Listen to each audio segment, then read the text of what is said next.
I'm talking about waking up the God inside of you. I'm talking about when our people are put in situations of adversity, that's when we shine the best. Under pressure, that's when we turn into black diamond. Yeah, so I was honored to accept the award for Dr. Sebi on behalf of his families out there. All of them that were not present here tonight. I accept that award on their behalf.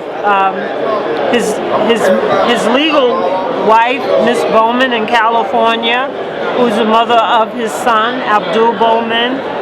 And I also mentioned his 6-year-old daughter, Taiwa, who I've met several times when I visited the Healing Village in Honduras. And last but not least, I wanted to share with the people the importance of realizing your dreams, you know, pursuing those dreams of passion, those dreams that inspire you, you know, in a way that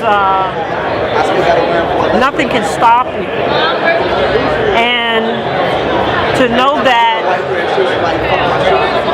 the people like with similar dreams show up.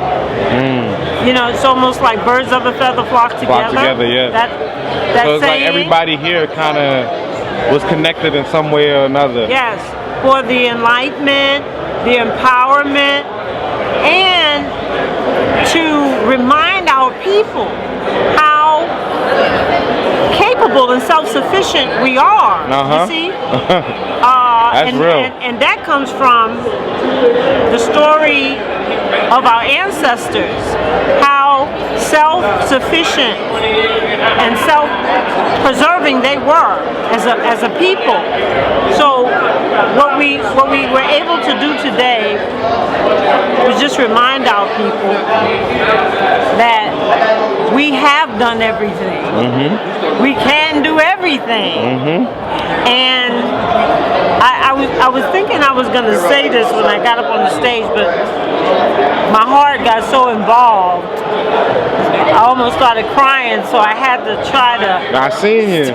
Had to try to shut that down, because I know people don't want to stand there and watch me cry for 3 minutes. But now that I'm calm, what I wanted to say was this: the work that Sebi and I did, and we're still doing, and the other individuals that have done that work with us. What we do, compared to some of what I heard tonight, of some of the nominees and the winners, is very simple. Because what we do is just help people heal from temporary conditions, temporary illness. And that's an easy thing compared to some of the other stuff that people have done. Yeah, no, it's a lot of people working on it. Like what Harriet Tubman had to do. Yeah. I mean, can you imagine having that job in this day and time?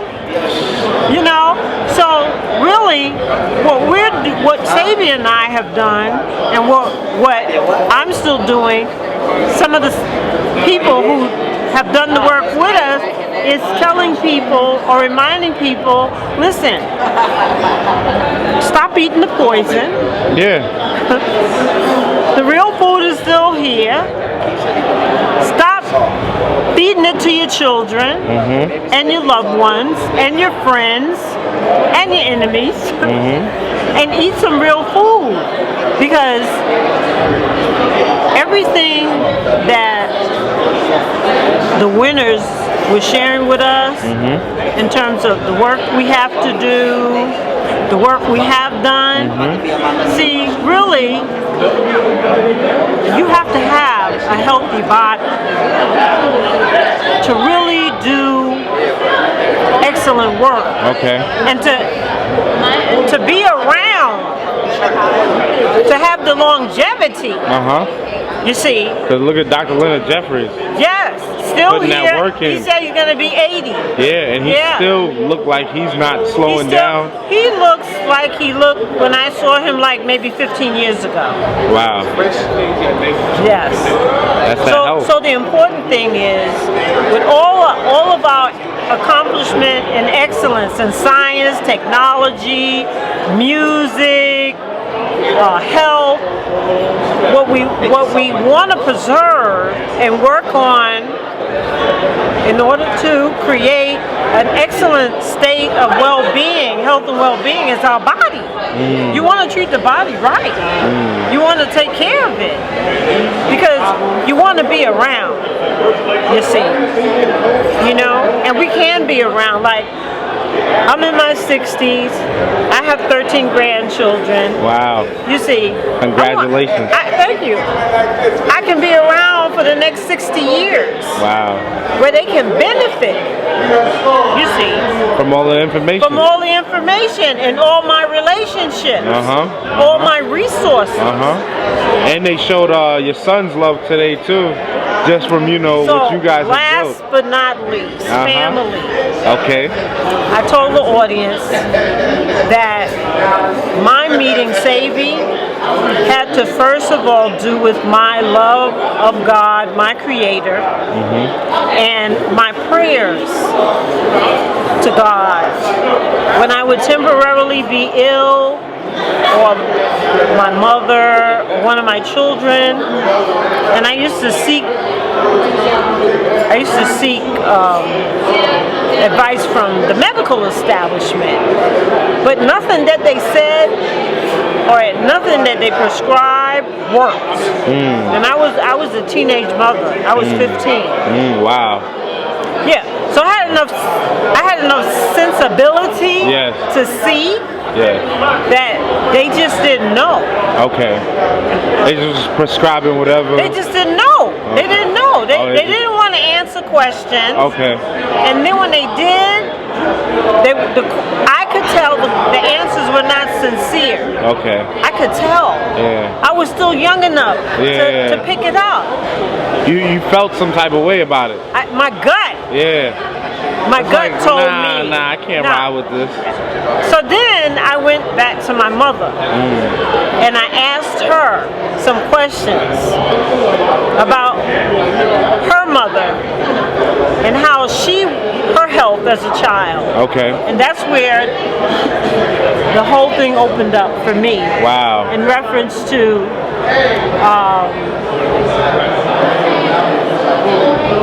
our ancestors' capability to, first of all, prevent disease, because their lifestyle was about prevention. Okay. And primarily. However, in the event that someone showed some early symptoms of imbalance, they knew how to nip it right automatically, because they already was working on fixing. They knew how to nip it right in the bud. Okay. With plants. Yeah. They knew. Me being from Haitian background, I remember my grandmother, rest in peace for her, she used to always give us the most disgusting teas when we're sick. My mother told me the most nastiest stuff on my chest when I'm sick. All of these disgusting things that we hated.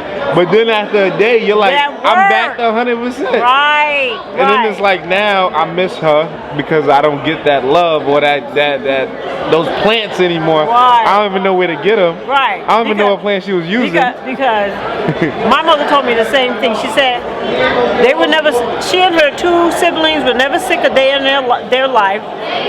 My parents, their lineage, their indigenous land is what they call the United States Virgin Islands. Okay.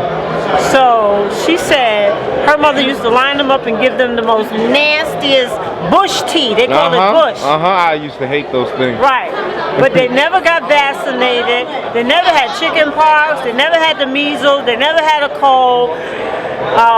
She said actually they were all born at home because in the 30s they were not allowed. The hospitals weren't built for them. The hospitals were built for whoever was there from Europe, the Dutch, Okay, or the Portuguese, one of those. But when I asked her what those plants were that her mother gave her that prevented disease in them, she had forgotten because she had come to America. Wow. Like in the late 40s, early 50s. She came and to forgot the United States. Forgot the formulas. And she forgot because she said nobody here was using bush tea. Everybody here was going to the pharmacy. So she started doing what the Americans did. But then I was kind of upset with her that she didn't remember. So what she told me was, she said, listen, you know those bush tea your grandmother used to give me? They're still there. That's true. She said they're still in the rainforest. They ain't go nowhere. So if you want to, she said, she used to talk with the accent. She said, if you want to know what they are, go to St. Croix. And that's what I did. And you went to St. Croix to find out. St. Croix. And that's where I met Dr. Sebi. Wow. Yeah. And we're going to end it on that because tomorrow we're going to definitely build in deeper. But what I want to say, I want to say that the coming together of Dr. Sebi, what we had in common was our self-love, the love of our children, the love of our family, and I want to thank Red Pill, Blue Pill, KT Arts degree, my daughter I just got some products from KT, so yeah, definitely. My daughter Nakiba and my eldest one, Tanisha, because they were, my mom, Esselie Nesbitt, my father, Lloyd Thomas, because they were really the primary charge, that driving passion, unconditional love force that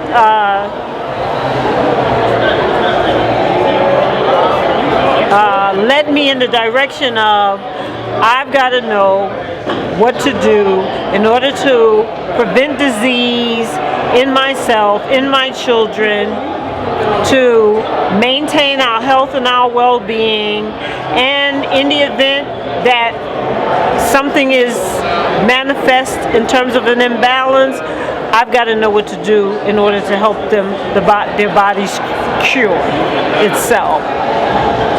So I want to thank DJ's family. I met his mom and his dad, and I want to thank again the committees, and then of course I want to thank you for being here, coming from New York, doing this interview, and life is good. Yeah, we're building, man. Today was a beautiful day. Life is good. And everybody got honored how they were supposed to get honored. Yes. And Momma Pill, I truly appreciate you. We got some more building to do. Everybody today was truly happy. Yes. Everyone. No contention. It was no all love. Contention. I think Muslims was in the buildings, was Hebrew Israelites and Kemet and Christians. Everybody was here. Everybody was here. Every religious. But what we all have in common. Black power. Is love of Black power. Because everybody was chanting that. Everybody got under that one. Everybody. Yes. Definitely. Yes. And could you tell the people where they could go and get products, or where they could contact you to get, I have a healing space in Atlanta that I opened in May of this year called Atlanta Honduras Healing House, and we're located at 1266 Linwin Lane, Southeast Atlanta. That's 30316 zip code, and our contact phone number is 424-200-5469, and we have a website that is probably going to be up and accessible to visit by, I would say, Wednesday of this coming week. Okay. Oh, do you have a name for it yet, or? It's going to be Atlanta Honduras. We're going to use the acronym. So I have to check with the web builder before I give it out. But we'll be posting it all on social media. It'll be on Blue Pill, Red Pills, KT Arts Degrees, and my Facebook page. And on Kid Life Productions now. Yes, absolutely. We definitely will be promoting Atlanta. But you're Honduras. a guest at Yes, Atlanta I am, Honduras. and it is wonderful. So This weekend. yes, and tomorrow we get to build more on that. Stay tuned to Key of Life Productions. Red and blue purple like Prince. Red and blue purple like Prince. Red and blue purple like Prince. Red and blue purple like Prince. Red and blue purple like Prince. We feeling the urge, feeling the purge. Buzzes electric, we feeling the surge. Feeling the words, killing the birds with immunity. Pillars of unity. This is the form of the Voltron. This is the age of the Ultron. This is same stage as the Pope bomb. This is the sage you can smoke on. Copper pound, came on the scene, I was copper down. All I was missing was copper crown. Summer 16, I turned copper brown. Look for revenge in the copper town. Capping New Jersey and copper crown. 21 guns, salute jumper sound. My power pieces, the crystals be talking, the cloth that be talking. King County clothing, yeah, king of New York, and I'm Christopher walking, the missiles and balking. Tell me, who the real villain? The one crack dealing or oil drilling. You in my motherland and you killing all her children. Your dollars ain't backed by nothing, fuck your millions. I'll pop your cantaloupe, they'll poison the melons and feed them to your children. What you think is Thanksgiving? Yo, if I was there, I would've killed the pilgrims. Broke now, my forefathers fumbled billions, trillions. But I keep it trilling, cause my inner wealth never diminished. Far from gimmicks, niggas will spill the beans without spilling they Guinness. I won't stop till my neck froze, till my neck gold, till my whole set hold. When I cash checks, bankrolls, no stack, shit can't fold. Can't trust you, your man told. Sentence the greatest to the hellhole. They throw dirt on my name, but it never stuck like Velcro. Came back clean on them. Glock 9 got the infrared beam on them. I remember I was smoking with a bitch named Keisha. Game time, I was in the bleachers. Now it's fourth quarter.